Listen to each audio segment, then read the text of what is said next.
حدیث پاک میں ہے کہ جو صف توڑے اللہ پاک اسے توڑے. اس کے تحت فیض القدیر میں لکھا ہے یعنی اللہ پاک اسے ثواب اور رحمت سے دور کر دے یا اسے مزید نیکی کی توفیق نہیں ملتی. یہ بھی نقصان ہے، نیکی کی توفیق نہ ملنا کتنا بڑا نقصان ہے. صف ٹیڑھی ہونے سے دل ٹیڑھے ہو جاتے ہیں، اختلاف بڑھتا ہے، لڑائی جھگڑے پیدا ہوتے ہیں. دو فرامین مصطفیٰ صلی اللہ علیہ وسلم: سیدھے رہو، الگ الگ نہ رہو ورنہ تمہارے دل الگ ہو جائیں گے. اللہ کے بندو اپنی صفیں سیدھی کرو ورنہ اللہ پاک تمہارے درمیان اختلاف ڈال دے گا. صف سیدھی ہوگی، کندھے جڑے ہوں گے تو انشاءاللہ آپس میں محبت بڑھے گی. صف سیدھی نہیں ہوگی، صف ٹیڑھی ہوگی یا بیچ میں گیپ ہوگا تو ایک دوسرے کے دل میں نا ایک بغض و کینہ، بلکہ یہ جو ہم سن رہے ہیں کہ اللہ پاک تمہارے درمیان اختلاف ڈال دے گا. اور جب اللہ کی طرف سے ڈال دیا جائے گا اختلاف تو پھر ہم کیا کر سکتے ہیں؟ دلوں میں اس کی نفرت، اس کی نفرت، یہ جی صاحب ایسے ہیں، فلاں صاحب ایسے ہیں، یہ سردار صاحب یوں ہیں، یہ فلاں یوں ہیں، خواہ مخواہ دل میں سوچتا رہے گا یہ اچھا ہے، ایسا ہے، یہ ویسا ہے. یہ نمازی ہیں ایک تو تھوڑے سے، پھر آپس میں ایک دوسرے دل میں بغض و کینہ، نفرت. ایک دوسرے نے اس نے کپڑے ایسے پہنے ہوتے ہیں، اس کا چہرہ ایسا ہے، اس نے ٹوپی ایسے پہنی ہوتی ہے، یہ تو بات ایسے کرتا ہے، یہ تو زیادہ بولتا ہے، یہ تو یوں کرتا ہے، یہ چڑچڑا ہے. تو عجیب و غریب باتیں شیطان دل میں ڈالتا رہے گا دوسرے نمازی کے بارے میں اور دل میں ایک اختلاف بڑھتا چلا جائے گا. تو اس کا جو نقصان ہے صف سیدھی نہ کرنے کا ایک یہ بھی ہے کہ آپس میں محبتیں ختم ہو جاتی ہیں. تو محبت آپس میں بڑھانا چاہتے ہیں، ایک تو ہوتے ہی تھوڑے ہیں اللہ کے گھر میں آنے والے، نماز پڑھنے والے ہزاروں میں سے کتنے ہوں گے؟ چند ایک. اور چند ایک جو ہیں وہ بھی آپس میں ایک دوسرے کے دل صاف نہ ہو تو پھر ٹھیک نہیں، درست نہیں ہے. ہاں مگر تکلیف ہی رہتی ہے دل میں. بغض و کینہ رکھنے سے، حسد رکھنے سے یہ اپنے آپ کو تکلیف ہوتی ہے. بندہ ہر وقت اسی آگ میں جلتا رہتا ہے، بے سکونی کی کیفیت رہتی ہے. اس لیے ہر بندے سے محبت کریں، ہر بندے کے بارے میں اچھا ہی سوچیں کہ یہ نیک آدمی ہے، یہ اچھا ہے. برائیوں پہ نظر ہی نہ کریں، صرف اگلے کی خوبیاں ہی دیکھیں. اگلا بدصورت بھی ہے کہ بس یہ خوبصورت ہے، یہ دیکھو کتنا اچھا آدمی ہے، کتنے اچھے کپڑے پہنے، اس کا چہرہ کتنا اچھا ہے. جیسا بھی ہے اگر آپ کی نظر میں حسن ہے تو آپ کو ہر بندہ حسین ہی نظر آئے گا، خوبصورت ہی نظر آئے گا. ورنہ ایسے بھی ہیں جو خوبصورتی میں کہتے ہیں ٹھیک ہے خوبصورت تو ہے لیکن یوں ہے، لیکن یوں ہے. مکھی ہوتی ہے نا وہ جو ایک تو شہد والی ہوتی ہے، دوسری مکھی بیٹھتی گند پہ ہے. تو اس مکھی جیسی صفات ہمارے اندر نہیں ہونی چاہیے. کتنی خوبصورتیاں چھوڑ کے ہم جو بیچ میں نیگیٹو چیز ہوتی ہے ہم اسی پہ نظر رکھیں، ایسا نہیں ہونا چاہیے. نیگیٹو چیز ساری چھوڑ دیں، اگلے میں ایک خوبی ہے نا بس اس ایک خوبی پہ نظر رکھ لیں.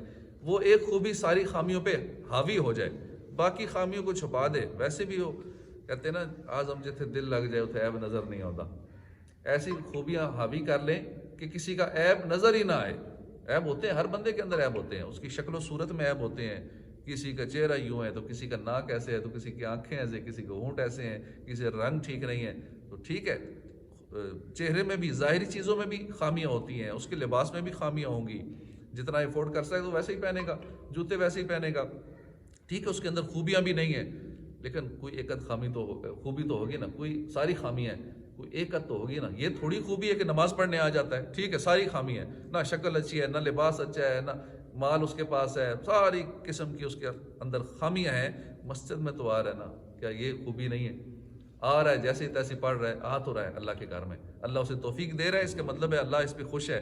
جب اللہ اس پہ خوش ہے تو ہم کون ہوتے ہیں اس پہ ناراضگی رکھنے والے، اس کے بارے میں دل میں بغض و کینہ رکھنے والے؟ اللہ نے اپنے گھر میں آنے کی توفیق عطا فرما دی تو ہم اس سے محبت کریں، یار یہ اچھا آدمی ہے، مجھ سے نیک آدمی ہے. تو اس طرح آپس میں بغض و کینہ، نفرتیں، یہ چیزیں نکلیں گی. ورنہ جب بغض و کینہ نفرت ہوتی ہے تو پھر غیبتیں بھی شروع ہو جاتی ہیں، کیونکہ جو اچھا نہیں لگتا پھر بندہ کوشش کرتا ہے اس کی بات کرے، اس کے خلاف بولے. دو بندوں میں یار فلاں ایسا تھا، یہ فلاں ایسا تھا، یہ ایسا دیکھنے سننے میں آیا ہے. کیونکہ گناہ جو ہے یہ اللہ پاک ظاہر کاری دیتا ہے. جو بندے اس طرح کی باتیں کرتے ہیں نا، آگے پیچھے چوراہوں میں، دکانوں پہ، ہوٹلوں میں دو چار بیٹھ جائیں گے، اب فلاں کی بات. اور خاص کر نمازی، عام لوگ تو کر ہی رہے ہوتے ہیں نا، ان کی تو کیا پرواہ. جو نمازی اور نیک لوگ مسجد میں آنے والے، کہیں دو چار اکٹھے ہوئے اور وہ باتیں گھومتی گھومتی ساری پہنچ جاتی ہیں. فلاں یہ بات کر رہا تھا، ہو سکتا ہے جس سے بات کر رہا ہو وہی آ کے بتا دیتا ہے کہ فلاں یار یہ بات کر رہے تھے، فلاں نمازی کے خلاف یہ بات کر رہے تھے، یہ قاری صاحب کے خلاف یہ بات کر رہے تھے، یہ یوں کر رہے تھے. اور یہاں تک بھی لوگ شکایت کرتے ہیں جو قاری صاحب نے موبائل آگے کیوں رکھا ہوا تھا بند کر کے؟ بھائی آگے نہ رکھے تو کہاں پیچھے نمازیوں کے پاس رکھے، تاکہ یہ لوگ یہاں سے چوری کر لے جاتے ہیں، ادھر سے موبائل چوری ہوا تھا اس سب سے، تو کیا پیچھے موبائل رکھے؟ تو یہ باتیں کرتے ہیں. قاری صاحب حجرے میں جاتے ہیں موبائل ساتھ لے جاتے ہیں اندر. یہاں تک بھی لوگوں نے کہا، ہم نے کئی امام صاحبان پہلے رکھے ہوئے تھے تو کمپلین کیا تھی جی سب کو اور یہ کمپلین، وہ ان لوگوں کو کمپلین جو نماز پڑھنے کبھی کبھی آتے ہیں، وہ اندر حجرے میں جاتے ہیں، ساتھ موبائل لے جاتے ہیں، نماز کے دوران آگے موبائل رکھا ہوتا ہے، میں نے کہا ٹھیک ہے جناب آپ کہتے ہیں پیچھے رکھ دیں، آپ کو دے دیا کریں. یہ عجیب و غریب قسم کی ایسی باتیں بھی لوگ کرتے ہیں. تو اس طرح کے بغض و کینے تب بھی ہوتے ہیں جب بندہ نیکیوں سے دور ہوتا ہے، بروں کی صحبت میں جاتا ہے، شیطان یہ معاملات کرواتا ہے. اور ایک وجہ ہمیں پتہ چلی کہ اللہ کے بندوں اپنی صفیں سیدھی کرو ورنہ اللہ پاک تمہارے درمیان اختلاف ڈال دے گا. بعض جگہ مسجد کی ایک صف کے درمیان دو ستون آ جاتے ہیں، جیسے یہ پلر ہیں. اب وہاں کیا کریں؟ لوگوں کو مسئلہ پتہ نہیں ہوتا، اور لوگ مسجدوں میں جب رش زیادہ ہوتا ہے یا جمعہ ہوتا ہے تو بیچ میں بھی کھڑے ہو جاتے ہیں. بلا ضرورت ستونوں کے درمیان صف بنانا مکروہ اور ناجائز ہے. اس سے قطع صف لازم آتا ہے جو کہ ناجائز ہے. قطع صف ناجائز ہے، یعنی صف کا کٹ جانا، کیونکہ بیچ میں یہ پلر آ گیا، اب صف کٹ گئی، قطع صف ناجائز ہے. ہاں اگر کوئی عذر ہو، نمازیوں کی کثرت کی وجہ سے جگہ تنگ ہو، باہر بارش ہو رہی ہے، تو ستونوں کے درمیان پھر کھڑے ہو سکتے ہیں. باہر جگہ ہے ہی نہیں، کوئی جگہ نہیں ہے، بارش بھی ہو رہی ہے، کھڑے نہیں ہو سکتے، تو اس صورت میں جائز ہو جائے گا. وہ بچے جو عقل مند اور نماز کی سمجھ بوجھ رکھتے ہیں، ایسے بچوں کے متعلق شرعی حکم یہ ہے کہ ان کی صف مردوں کی صف کے بعد علیحدہ سے بنائی جائے. وہ بچے عقل مند بچے ہیں، نماز کی سمجھ بوجھ بھی رکھتے ہیں، ان کے لیے حکم ہے کہ پیچھے صف بنائی جائے، مردوں سے پچھلی صف میں کھڑے ہوں. بے شک آگے جگہ خالی ہے پھر بھی وہ پیچھے کھڑے ہوں. تو ایسے بچوں کو پیار سے سمجھانا چاہیے. بعض لوگ غصے سے، بچہ تو پہلے ویسی مسجد آتا نہیں ہے، بچے کو عادت ڈالنی پڑتی ہے اور پیار محبت سے ڈالنی پڑتی ہے، لیکن کئی لوگ بچوں کو جھاڑ دیتے ہیں، وہ بچہ دوبارہ مسجد آتا ہی نہیں ہے، بالکل پکا ہی بے نمازی ہو جاتا ہے. اور کئی لوگ کمپلین بھی کرتے ہیں کہ ہمارا بچہ نمازی ہو گیا تھا، فلاں ایک نمازی نے جھاڑا تھا، چلو پیچھے ہٹ جاؤ، تم شور کیوں کر رہے ہو، ایسا کیوں کر رہے ہو. جھاڑا تھا، اس کے بعد ہمارا بچہ کبھی آئے نہیں، اس لیے نمازیوں کو سمجھایا کریں کہ کسی بچے کو یوں نہ کیا کریں. تو ہماری تھوڑی سی غلطی کی وجہ سے ایک بچہ ہمیشہ کے لیے بے نمازی ہو سکتا ہے، ساری زندگی کے لیے دین سے دور ہو سکتا ہے، اور ایسا ہوتا بھی عموماً. تو بچوں کو سمجھانا بھی ہے تو بچوں کو پیار سے سمجھائیں، بیٹا آپ پچھلی صف میں چل، جو بھی نرمی سے الفاظ ہو، پیار والے مسکرا کے انداز ہو. تو بچہ نہیں مانتا تو ٹھیک ہے، بچہ کون سا اس پہ گناہ ہوتا ہے، لیکن پھر بھی پیار سے سمجھانا چاہیے.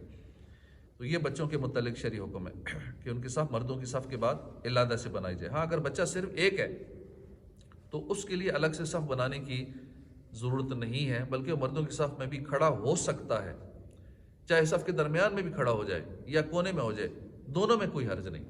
ہاں یہ بھی ہے، کیونکہ اگلے دن بھی ایک نے مجھے میسج کیا تھا کہ فلاں بچہ صف میں کھڑا ہوتا ہے.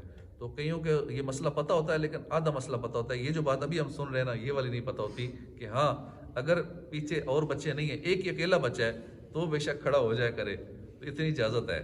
لیکن شاید ان کو اتنا مسئلہ یہ والا پتہ نہیں تھا کہ اجازت ہے بھی بچوں کی کھڑے ہونے کی. ان کو صرف اتنا پتہ تھا کہ بچوں کو صف میں کھڑے کرنے کی اجازت نہیں ہے. تو انہوں نے مجھے میسج کیا کہ بچہ آپ میرے بچے کے متعلق کہا کہ آپ کا بچہ ایک کونے میں کھڑا ہوتا ہے. تو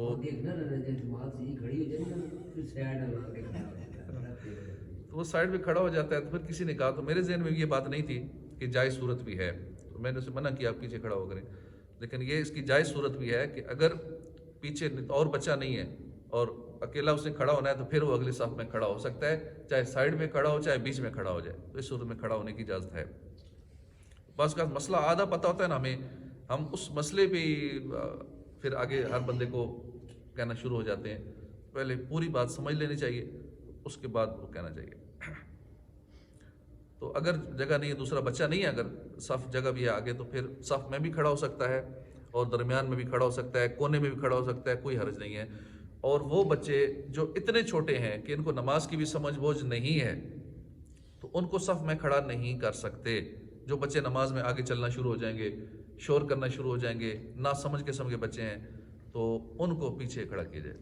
گویا وہاں سے صف خالی رہے گی اور یہ شرعاً ممنوع اور ناجائز ہے. ان کو بیچ میں کھڑا نہ کیا جائے، جو بالکل نہ سمجھ بچے ہیں، اس سے صف قطع ہو جائے گی، چاہے وہ بچہ ایک ہی ہو یا زیادہ ہو، کیونکہ ایسے بچوں کی نماز ہی معتبر نہیں ہے. اور صف میں جہاں ایسا بچہ کھڑا ہوگا گویا وہاں سے صف خالی رہے گی اور یہ شرعاً ممنوع ہے. اور یہ بھی واضح ہے کہ ایسے چھوٹے بچے جو نماز کی سمجھ بوجھ نہیں رکھتے، مسجد میں آ کر جو الٹی سیدھی حرکتیں کریں گے، بھاگیں دوڑیں گے، شور مچائیں گے، مسجد میں لانے کی بھی شرم ایسوں کی اجازت نہیں ہے۔ جو بچہ شریف ہو، ڈسٹرب نہیں کر رہا سب کو، اسے لا سکتے ہیں۔ جس کا کنفرم ہے کہ یہ نمازیوں کو ڈسٹرب کرے گا، شور کرے گا، باپ پکڑے گا، وہ پھر ادھر بھاگ جائے گا، ادھر بھاگ جائے گا، قابو نہیں آئے گا، ایسے بچے کو لانا شرعاً جائز نہیں ہے۔ حدیث پاک میں حکم دیا گیا کہ مساجد کو بچوں اور پاگلوں سے بچاؤ۔ بس پاگل بھی یا نیم پاگل یا دماغ تھوڑا سا نہیں ٹھیک ہوتا، ایسے لوگ، ایسے بچے بھی آتے ہیں تو وہ ڈسٹرب کرتے ہیں۔ جو ڈسٹرب کرے اس کا لانا منع، اس کو بھی پیار سے اس کے والدین کو یا کسی بڑے کو سمجھا دیا جائے۔ اللہ پاک ہمیں عمل کی توفیق عطا فرمائے، آمین بجاہ نبی الامین صلی اللہ تعالی علیہ وآلہ وسلم۔ اعوذ